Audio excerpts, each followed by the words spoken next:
এবার রাজধানীর বাড্ডা থানায় করা সুমন শিকদার হত্যা মামলার সাবেক আইনমন্ত্রী আনিসুল হক ও সাবেক প্রধানমন্ত্রী শেখ হাসিনার উপদেষ্টা সালমান এফ রহমানের ৫ দিনের রিমান্ড মঞ্জুর করেছে আদালত।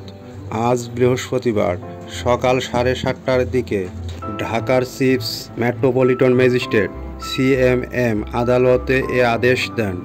এর আগে পৃথক মামলায় আনিসুল হক ও সালমান এফ রহমান মোট ২০ দিনের রিমান্ড মঞ্জুর করেছিলেন আদালত ও পুলিশ সূত্রগুলো জানায়, আজ সকাল ৬টার দিকে কড়া নিরাপত্তায় আনিসুল হক ও সালমান এফ রহমানকে ঢাকায় সিএমএম আদালতের প্রাঙ্গণে আনা হয়।